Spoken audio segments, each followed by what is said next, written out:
Welcome to Outlier University, where we help you save time, make money, and start winning with less risk. Go ahead and subscribe if you haven't already and you're watching the replay. But today, we're going to be talking about managing money like a pro. Now, this is going to be a really cool lesson, and it leads to the things that we've been working on over the last several weeks. Does everybody remember what expectancy is?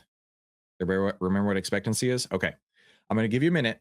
Go grab one of those plans that you worked on last week, because I need you to have that information ready, because we're actually going to use that in our money management rules. So take a moment to go find that, and we'll cover what we talked about in class so far. So week one, we talked about the foundations of trading. We covered all these things, right? And it's so funny because I thought we were so much deeper in the course than we are. But we talked about what's it take to be a successful trader? Why do people fail at trading? Buying and selling stocks. The 4 types of outcomes, right? The trading mindset. Is it just gambling? Week 2, we talked about how to think like a successful trader, our trading psychology. Week 3, we talked about developing your trading plan. And then you guys actually shared with me those trading plans, which was really, really cool. I really appreciated that. And week 4 was where you shared those with me, right? Week 3, yeah, week 4. Now, this is week 5. In week 5 this week, we're going to be talking about what is money management. Why do so many people get this wrong? Then we're going to be talking about the Kelly Criterion. Now, if you don't know what that is, that's okay. That's why we're here in class. And then the next class we do, computing position sizing based on our risk percentage. Okay, this is where we're going to start getting really deep, and the rules for risk management and survival. Okay, so today, what is money management? Let me ask you guys, what is money management to you? What does that mean to you? Raise your hand and I'm going to call on you. What does money management mean to you? Go ahead, Stocky Locky. Reducing the amount that you're going to be potentially losing. So emphasizing that the risk side of the management. So looking after your money, making sure that any losses are kept to a minimum. That's a great answer. Focusing on the risk. Yes, exactly. That is the difference between what we do, what we as professional investors do, and everybody else, right? That's what separates the best from the rest. Because everybody else, Stocky Locky, you probably, when you first started trading, tell the truth, you were thinking about how many Lambos you were going to have around your Lambo-shaped pool. Am I right? Am I right? Yeah. Well, I can tell you, I wasn't thinking about a plan. I wasn't thinking about risk management. It was literally YOLO calls. Like I imagine most of us in this group were like many moons ago. Yeah. So yeah, it's completely different thought process to how we are now. Right. Because we can't really say how much money that we're going to make. And that's a good thing. We don't know how much money we're going to make on any trade. We really don't. It could be a big win, a small win, a break even, or a small loss. But we get to decide how much we lose. That's a big mindset shift right there. I decided I'm only going to lose this amount. And if it works, that's awesome. If it doesn't, that's how much I signed up for. What does money management mean to anybody else? Anybody else care to raise their hand? Go ahead, Art. Yeah, so position sizing, making sure you can sleep at night, and it's a position that isn't going to blow your portfolio up.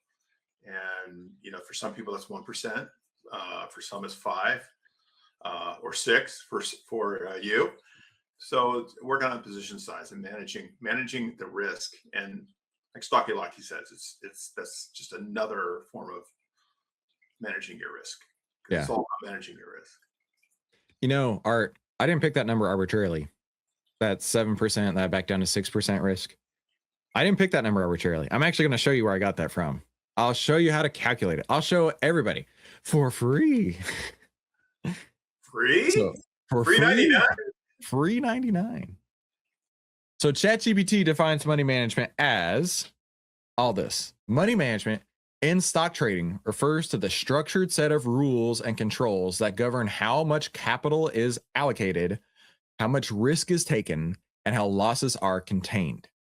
It is distinct from stock selection or market timing.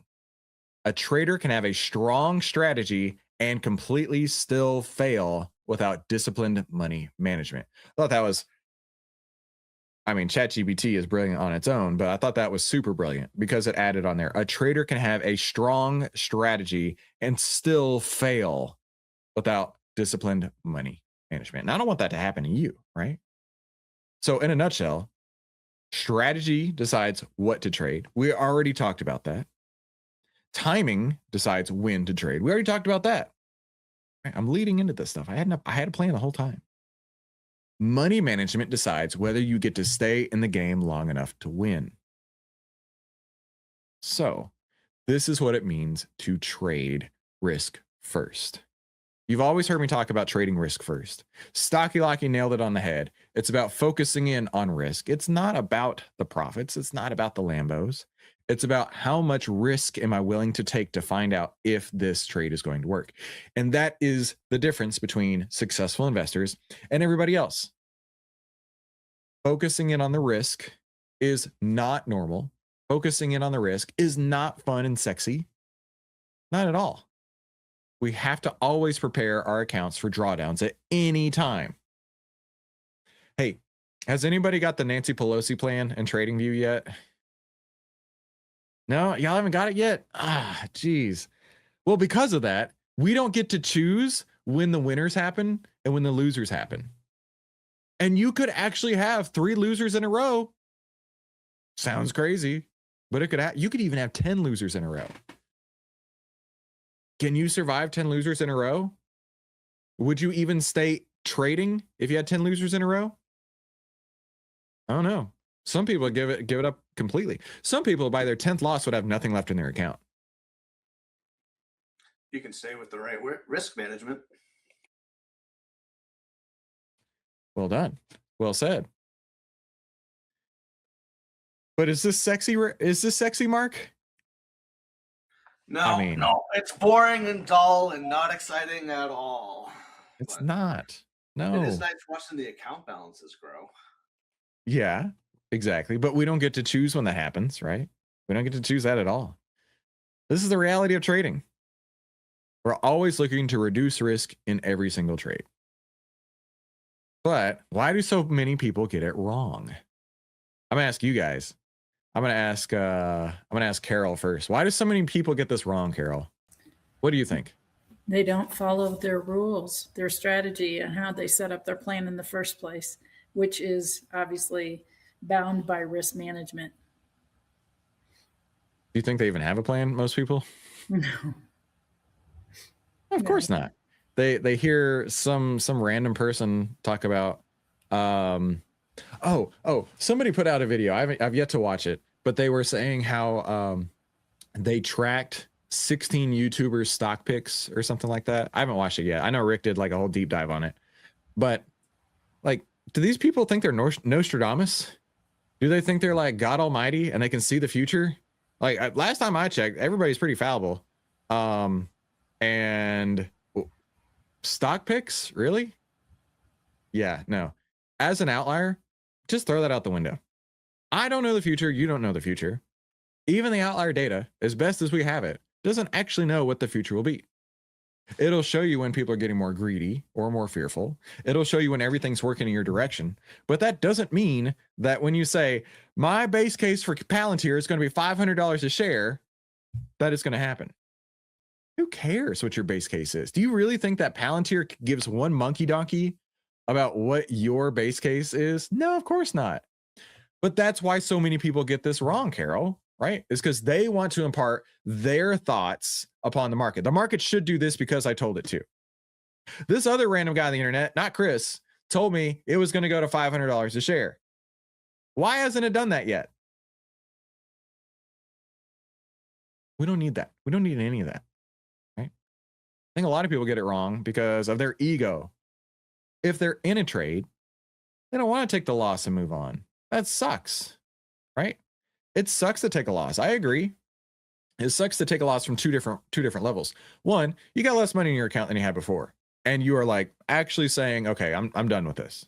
But two, you have to admit you're wrong. How many of you, other than Carol, because we know Carol's always right, just like my wife, how many of you get in arguments with your wife and you're like, you know what? I do not want to admit that I'm wrong. Just saying, right? Carol's right, so we don't have to stress on that. But the rest of us, the other 91% of our audience who's men, we're always wrong. We just have to admit it. And so it hurts from both sides, right? We lose money in our account and we just have to admit that we're wrong. Getting over that is a real key aspect of becoming successful. Fear and greed, right? If some YouTubers out there and he told Rick, he said, Rick, listen, I got this stock for you. This stock called SoFi. It's the future of finance. I know it's trading at like $26 a share. Don't tell anybody. It's going to go to $260 a share. You gotta mortgage everything into it. Put your entire life savings, go get a second mortgage on your house, sell your cars, take out as much loans as you can. You've got to get this. What would you think about that, Rick? Would you, even if they were the most convincing person in the world, how would you feel about that? Well, it sounds quite exciting, which is the first warning, isn't it? Because if it's exciting, you're doing it wrong. Yeah. I think, it's really feeding off the FOMO and the emotions of it, isn't it? Which is how so many people trade, and really that's just a path to losing money. Dude, absolutely. Could they be right? Totally. But the amount of risk, how much risk are you willing to take to find out if this random person's right?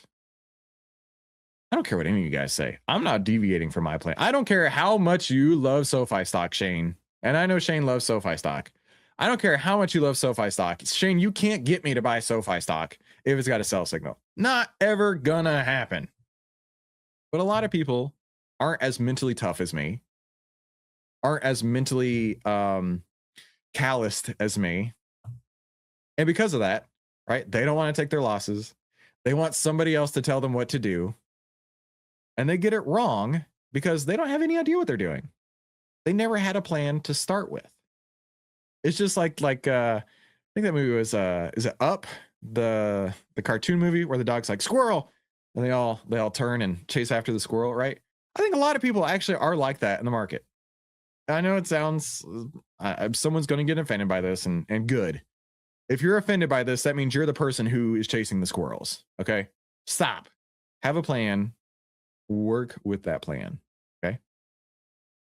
Now, I have to ask you guys, since we're moving over to the Kelly Criterion, who has heard of the Kelly Criterion? Anybody in class? 3 of us? That's okay. I'm actually really excited about this. So, as you guys know, I've read a million books. These 2 books right here, I remember coming across Trade Your Way to Financial Freedom. It's a 5 out of 10 for me. New Trading for a Living by Dr. Alexander Elder. I feel like I emailed with Dr. Alexander Elder a couple times, but I never got a chance to meet or work with him. I remember Steve Burns put me in touch with Dr. Elder, but anyway, his book, The New Trading for a Living. Both of those talked about the Kelly Criterion. Now, we've talked before about how people can conflate trading or investing with gambling.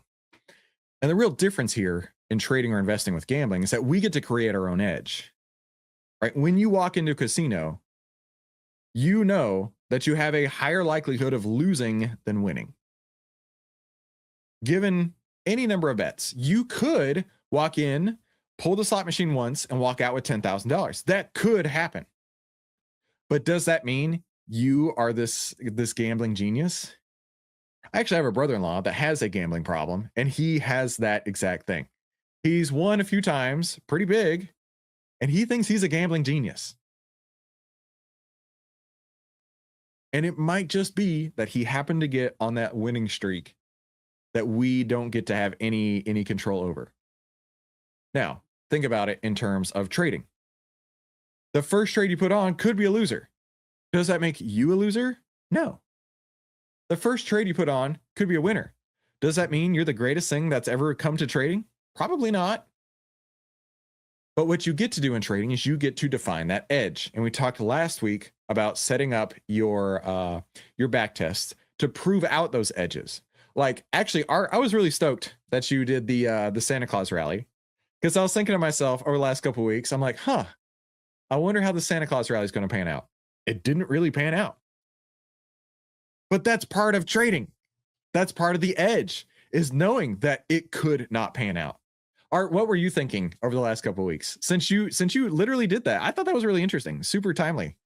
So I really thought the Santa Claus rally was going to come around, and based on the criteria and just doing some research on it, but it didn't pan out this year. It barely turned green by the very end there, but it's been the last 2 prior years are red. But my criteria was, I messed up.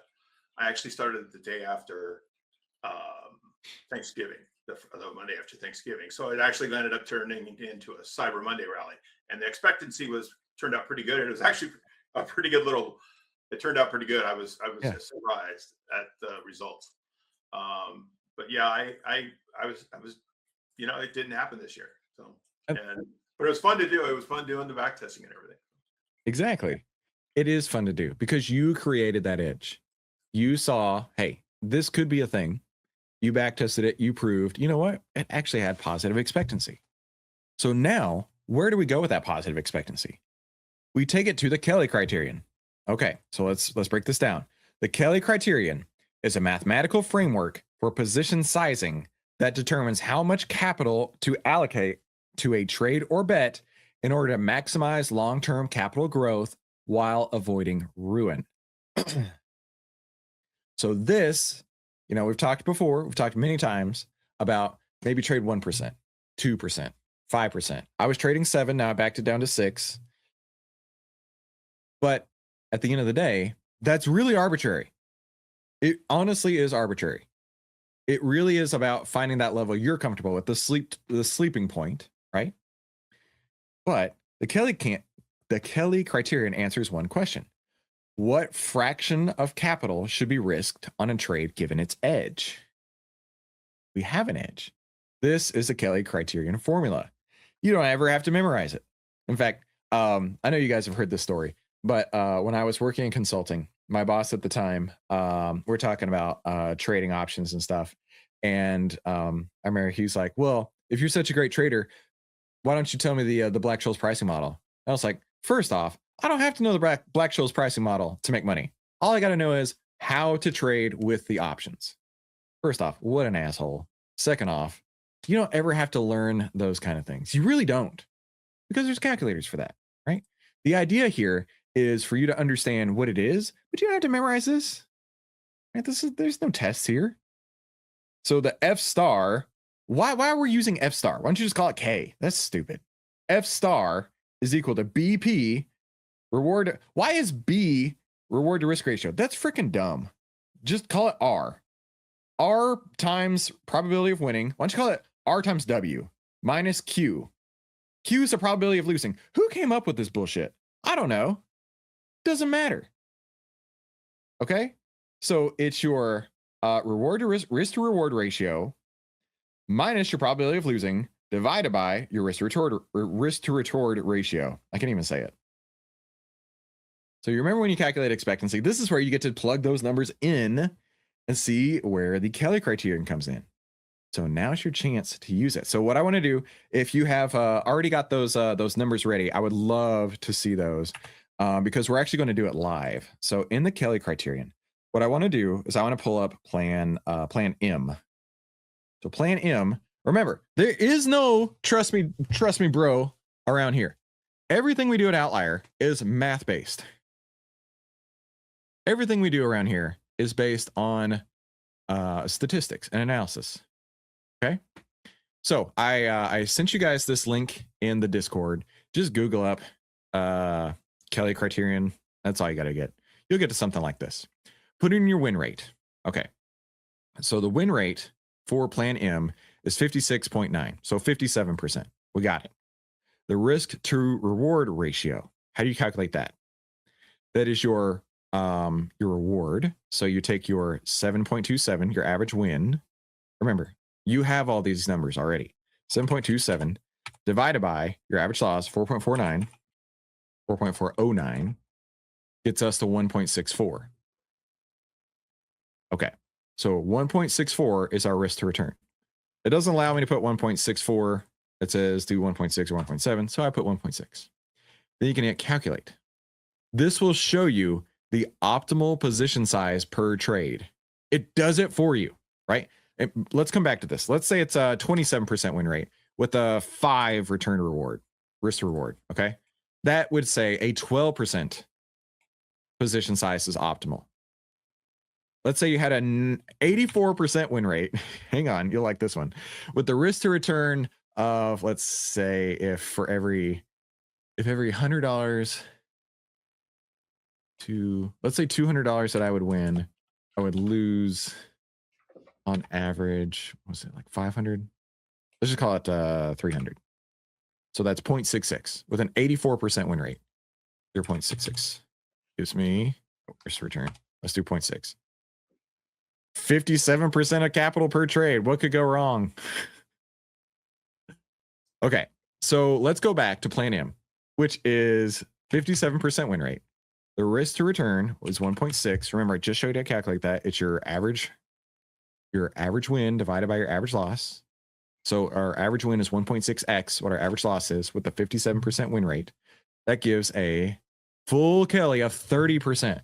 30% risk. That's not 30% position size. We're going to talk about position sizing next week. That's 30% risk. Risk. That means every trade I put on, I should be willing to lose 30% of my entire account. F that noise. No way. There's no way I'm doing that. Let's see. Who haven't I talked to?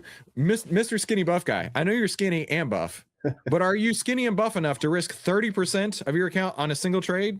Well, according to the Kelly Criterion, I could risk up to 42.9%, Chris. So I guess my plan must be better than yours, huh? Not only that, but you're skinnier, you're buffer, and you got way bigger cojones than I do. If you're doing 42%, my friend, let's be realistic here. Ain't nobody trading big like that. Ain't nobody doing full Kelly. No way. Okay. What about half Kelly? Well, that's a lot easier to stomach, but still 15% is huge. Hey, Art, remember that number? Quarter Kelly, my friend. It wasn't pulled out my backside. I actually had the numbers behind it. So, yeah, exactly. So 7.5%, I rounded it down to 6 is where I eventually ended up at. I was running at 7, but I wanted to run it a little bit more conservatively with plan M, so I'm running it at 6. That is where I got that number from. So for everybody who's ever said, why does Chris trade 7 or why does Chris trade 6, 7, right? This is why I use that. Mr. Skinny Buff Guy, William, what's your quarter Kelly over there? 10.74. I use that based off 10.7. of just a simple crossover, the 10 over the 20 EMA on the SPY that I presented a couple weeks ago. But Dude, no, that's still huge. Yeah, You could even go 1/8 Kelly, right? And that'd be roughly 5%. So here's why I wanted to showcase this, right?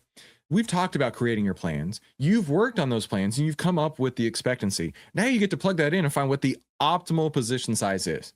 Now, optimal, ain't no way I'm risking 30% on a single trade.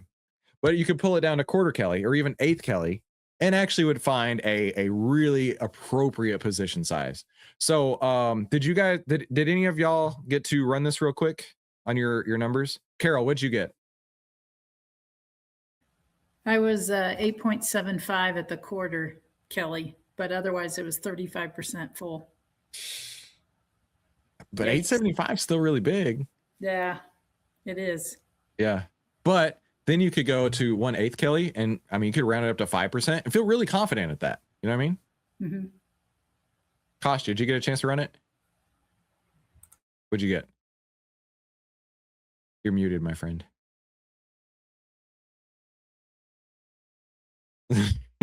He realized it just a second later. Okay, what'd you say?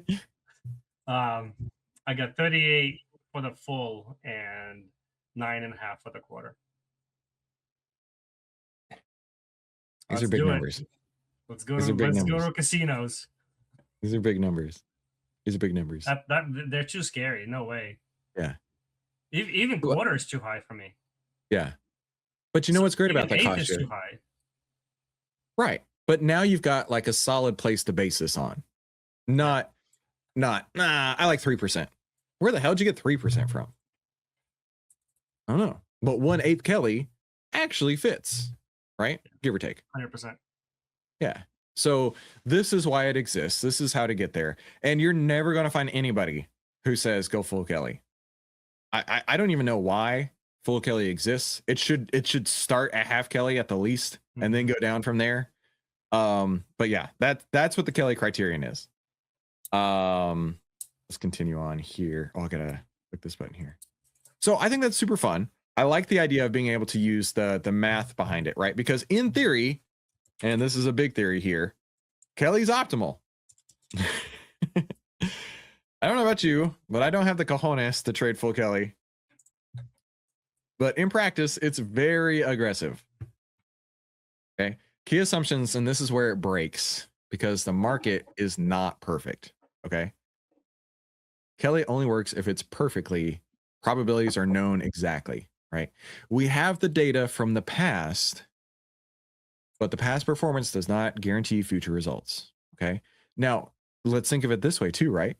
If we had a 33% win rate, just a 33% win rate, and we ended up with 2 winners in a row, that kind of breaks the Kelly criteria, right?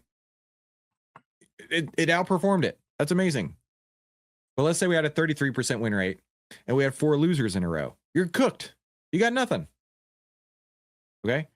The probabilities are only known if it actually pulls out that way. The payoffs are stable, which they're not. We know that that's not the case. You could have a big win, small win, and break even or small loss. The trades are independent. We do know that, right? No trade in the past has any bearing on the trade that we're putting on now or any trade in the future. They're completely separate, isolated events. And that execution always works. There's no bid-ask spread or anything like that.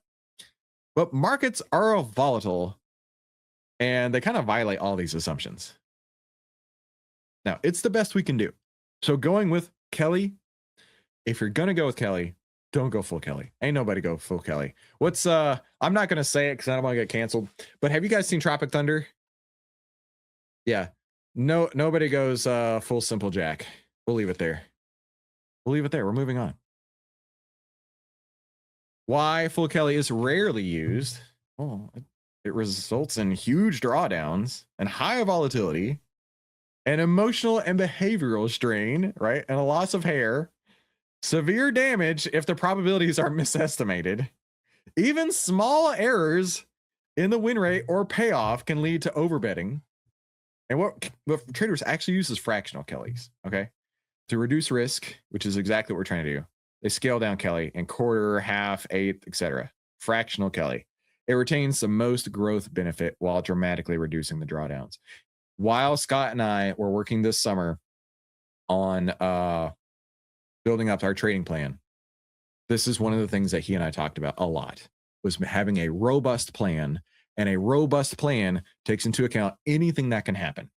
We don't want an over-optimized plan. We want a robust plan that can survive. And one of the things we talked about in position sizing was Kelly Criterion.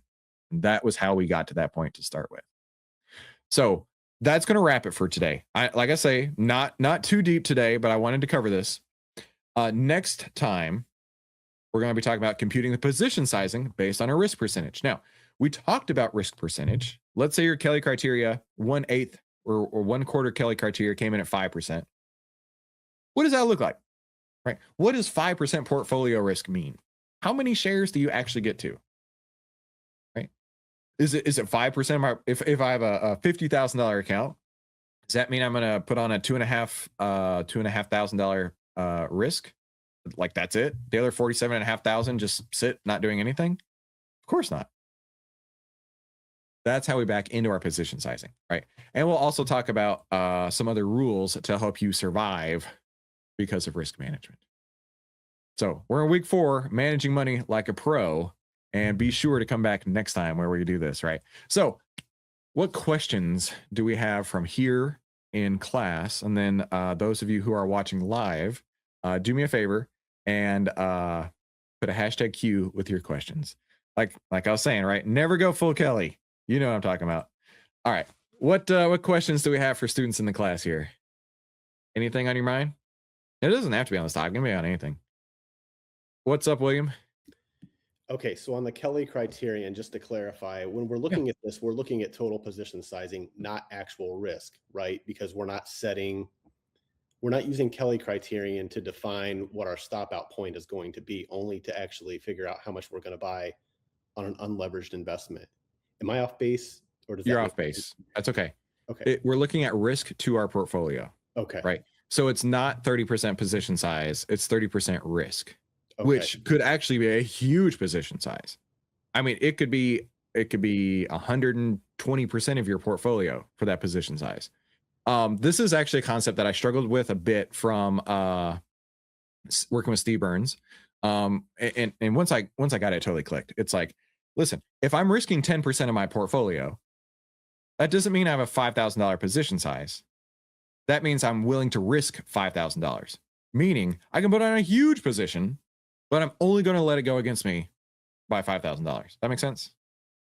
That's what we're trying to establish here, is how much risk we're willing to take. What's up, Rick? I had a similar thought to William, and I was just sort of doing some calculations in the background, because actually on the calculator, when you hit calculate, it simulates a number of trades. So it sort of does like a Monte Carlo, doesn't it, in the tool that you posted. And my one Kelly was giving me 25%, and the Monte Carlo actually gave me 9 losing trades in a row from the start. So you start 9 losing trades in a row with a 25%. 9 losing trade streak right at the start, and it takes the $10,000 portfolio down to $750. And I was looking at it going, why is it a straight line? Surely it should be a curved line. And then I realized actually the y-axis there is non-linear, isn't it? It's a logarithmic. Yeah. So, which is why it's showing why it ends up being straight lines up and down with the wins and losses. So that suddenly just clicked for me then why it was actually the risk size and not the portfolio size that it was giving you, and it all suddenly made sense. But yeah, it took the $10,000 starting down to $750. $750. That's quite a drawdown. But check this out, right? So you got your quarter Kelly, your half Kelly, your 3/4 Kelly, and 1 Kelly. So the green, blue, orange, and purple all end, I don't know, somewhat close to each other. The 3/4 Kelly kind of underperformed, but the other 3 really ended close to each other. 2 Kelly, you're cooked. 1.5 Kelly, you actually did a lot better, but there's a lot more risk associated with it. I think it's slightly misleading, isn't it? Because it's running a different Monte Carlo for each one. So yeah, you're not getting them all winning on the first trade and then all losing on the second trade, for example. Right. It's random. So you can keep hitting calculate over and over again, and it gives you different results. Or I suppose you can turn the number of trades up to there you go. You're right. Yeah, there we go. Yeah. But is there a perfect number? No, of course not. Right? Because we looked a minute ago where a quarter Kelly gave you roughly the same as 1 Kelly. And then here in this case, it really underperformed where everything else did way better. And then here, right, another iteration, quarter Kelly came in really close to this is 2 Kelly, and then 1 Kelly was way down here. So is there a best case? Well, in my opinion, it's trading less than 1. Does that always result in doing better? Not always. But it allows you to stay in the game longer without just arbitrarily picking a number. Anything else? Anything else, man? What's up, Art?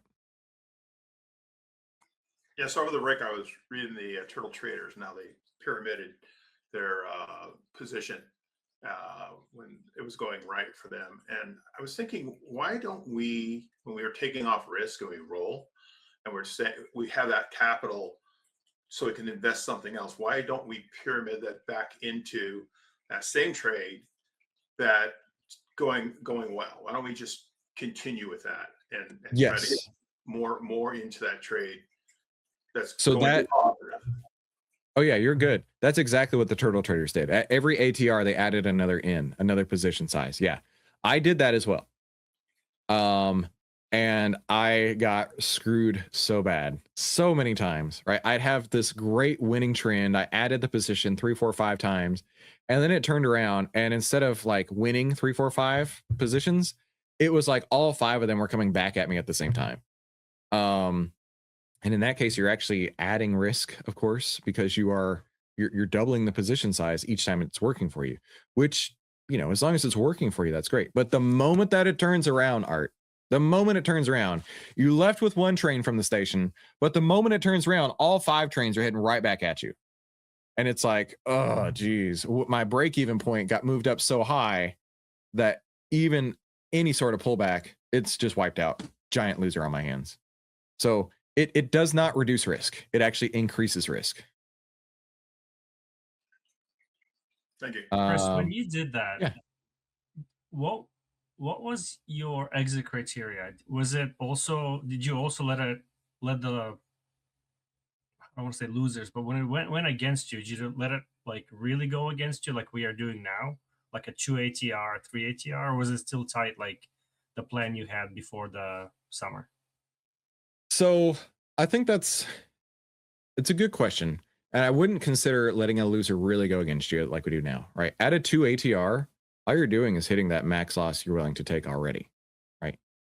If you're not comfortable with taking that max loss, then you need to trade smaller, okay? Like, for example, I had, I don't know when it was, a couple months ago, with the oil trades, they hit the 2 ATR and they got stopped out.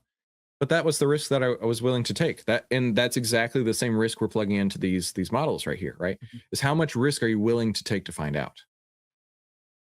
And in theory, right, if it goes to the absolute max risk that you're willing to take, that still fit your plan completely. Do you think it's better to trade smaller risk versus having a tighter ATR loss? So that is a question that plagues traders, right? It's, do I trade bigger with a tighter stop, or do I trade smaller with a wider stop? Through the back testing, Scott, I mean, the biggest thing that it took away from what my old plan was to my new plan was that I was trading with too tight of a stop. Mm-hmm. And I was the one guy who ever lost money on SoFi. I was the one guy who ever lost money on NVIDIA. The receipts are on YouTube. You can go see where I lost money, and then it continued to go because my stop was just too tight.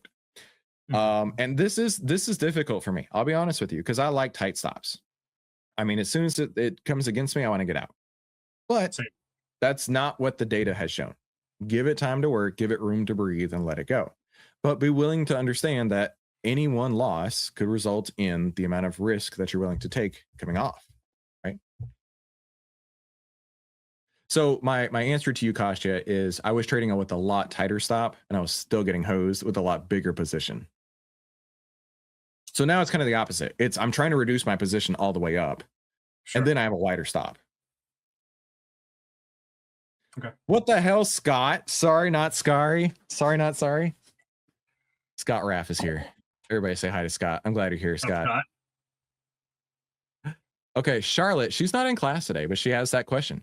Are you trading the same? I'm trading the Outlier fund at the same risk as my other accounts. Yeah. I mean, it doesn't matter to me. I look at trading like a video game, like literally a video game, right? Like yesterday, I'm on the phone with Tradier because had a little glitch going on, but they resolved it. And I had one of those moments where I'm like, I'm throwing around $50,000 like it doesn't even matter, right? And to some people, that's nothing. To other people, that's their entire life savings, and they can never dream of having that much money, right? And so in that conversation, I was a little bit like, oh, okay, yeah, this is kind of weird, but this is what I do, right? And this would be the exact same thing as if you were trading or playing any video game, right? Once you know the rules and you're comfortable with trading the rules, you can just go. You can trade it with any position size, right? It could be 1 million, it could be 1,000, and once you understand the rules, the same thing applies. It's just the only thing that changes is number of contracts, number of shares. That's it. Let's see.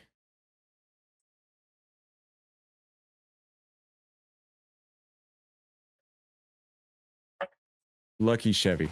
What about the factors that move the entire market? I'm worried the market will move 4 to 5% in a day and wipe out my option positions.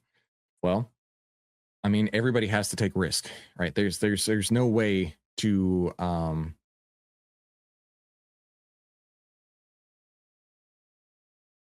let's try and break that down. If the market moved 4 to 5% in a single day, that would super suck. But you're not the only one who's impacted, right? All you'd see are the people who bought puts the couple days before, where they finally got it right. I told you the market's going to crash. But that's why we have all the data at our fingertips, right? That's why we use the moving averages, the trend template. That's why we use Ovtlyr to see those buy and sell signals come through. That's why we're constantly monitoring fear and greed of the market, right? So we can avoid when things like that happen. Is there any perfect way to avoid that? Of course not. There's no perfect way to avoid a Black Swan event. But I would highly encourage you to go look at every Black Swan event you've ever seen. More than likely, I can't put numbers on it because I haven't done the numbers behind it. But I'm telling you, every single crash that you've ever seen, the market was already trending down before it crashed. Every time. Will that happen in the future? Maybe, maybe not. But every single time. And no, I'm not using Kelly Criterion to size plan ETF, because plan ETF's position size is full port, right? It's full portfolio until you get an exit signal. If the market goes down, the market goes down. If the market goes up, the market goes up, right? You've got to be able to embrace the risk. You've got to be able to embrace the risk. Marvel just had that 5% swing today. I'm not trading full portfolio in any single stock except the market, right? Think of it this way. If you are really conceptualize this. Imagine you're going to your day job and every 2 weeks you're contributing your 401k. Is that any different than putting everything in SPY? No. Your 401k is putting it in a mutual fund, which is more than likely just an index that's tracking the market anyway. And if the market gets hit, are you better off because you didn't have any way to touch that or do anything with it? I would say no. As active traders, we can monitor the market and we can make those judgment calls that are based on data, not no hunches here. No, trust me, bros. But yeah, I'm not putting my full portfolio in any one stock except for the market, because it is shown to work really well, right? If it didn't work that well, I wouldn't do it.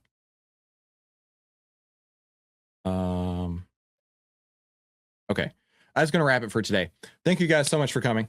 For our students in class, I apologize for being a little bit tardy as we want to cover that U.S. Investing Championship update, but I'm very excited about how this is going to go this year. I'm excited for you all to follow along with me. I'm excited for you all to take these trades as well if you decide to. But most of all, I'm most excited that if you're ready to save time, make money, and start winning with less risk, that you would click one of these two buttons over here. There's one on my right side, one on my left side, and everybody else's side. Thank you guys for coming. I will see you. I'll see you Thursday. We'll talk soon.